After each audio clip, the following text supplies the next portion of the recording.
Hello বন্ধুরা, তোমরা সবাই কেমন আছো? আশা করছি সবাই ভালো আছো। আমিও খুব খুব ভালো আছি। নতুন বছরে নতুন নতুন কিছু রেসিপি রান্না করছি, নতুন নতুন কাজ করছি। তো আমি খুব ভালো আছি। তোমরা কেমন আছো সবাই একটু কমেন্ট করে জানাবে আমাকে। তো আজকে চলো, আজকে সেলাই নয়, আজকে একটা রেসিপি নিয়ে চলে এসেছি। সেটা কি তোমাদের সঙ্গে অবশ্যই শেয়ার করব, আর সেটা কীরকমভাবে বানাচ্ছি সেটাও শেয়ার করব। তো দেখতে থাকো। চলো ভিডিওটা স্কিপ না করে দেখো আমি কি আজকে বানিয়েছি। আজকে নতুন রেসিপি বানিয়েছি।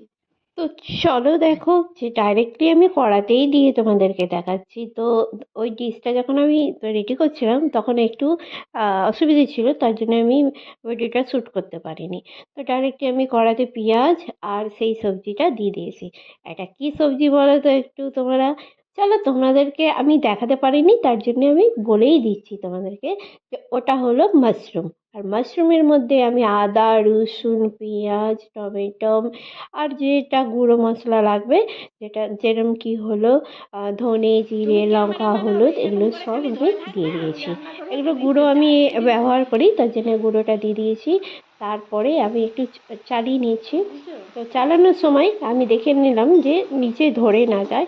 তো আমি এইরকম করেই রান্না করি। তো এইরকম করে কে কে রান্না করো আমাকে একটু জানাবে। আদা রসুনের পেস্টটা কিন্তু আমি পরে দিচ্ছি। এটাতে পরে একটু দিলে তাহলে তেতো টাইপটা হয় না, ওই জন্যে আমি আদা রসুনটা পরে দিই, গুঁড়ো মশলাটা আগে দিয়ে দিই। গুঁড়ো মশলাটা দেওয়ার পর আমি একটু জল দিয়ে দিয়েছি তার মধ্যে। আর তারপরে এবার আদা রসুনের পেস্টটা আমি এর মধ্যে অ্যাড করব। এখনও কিন্তু নুনটা দেওয়া হয়নি। এই দেখো, তোমাদেরকে দেখানোর জন্যই আমি নিয়ে চলে এসেছি আদা রসুনের পেস্টটা। তো আদা রসুনের পেস্টটা আমি এইবার দিচ্ছি। তারপরে এবার এর মধ্যে লবণটা দেবো। যেহেতু কি লবণটা না দেওয়ার কারণ এইটাই যে আগে থাকতে দিলে হয়তো জল বেরোতে পারে মাশরুমটা থেকে। তো আগে থাকতে দিলে হয়তো নুন বেশি হয়ে যাবে, সেই জন্য পরিমাণ মতো নুনটা এখন দেব মশলা দেওয়ার পর। তো মশলা দেওয়ার পর মশলাও কষা হবে আর নুনটাও মিক্স হয়ে যাবে। তার জন্য আমি এইভাবে রান্না করি। কে কেমনভাবে রান্না করো একটু আমাকে জানাবে। তো যদি তোমাদের রান্নাগুলো আমার আর একটু ভালো লাগে তাহলে আমিও ট্রাই করে দেখব। এইভাবে তো আমি রান্না করি, এর মধ্যে কোনো আলু অ্যাড আমি করি না, শুধুই রান্না করি এইটাকে।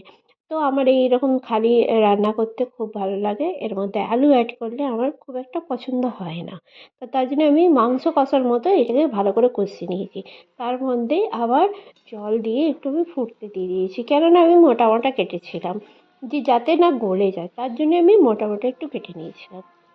তো আমার রান্নাটা এবার কমপ্লিট হয়েই গেছে। বড় ভিডিও না করে তোমাদেরকে ছোটো ছোটো স্কিপ দিয়ে আমি দেখিয়ে দিলাম ভিডিওটা।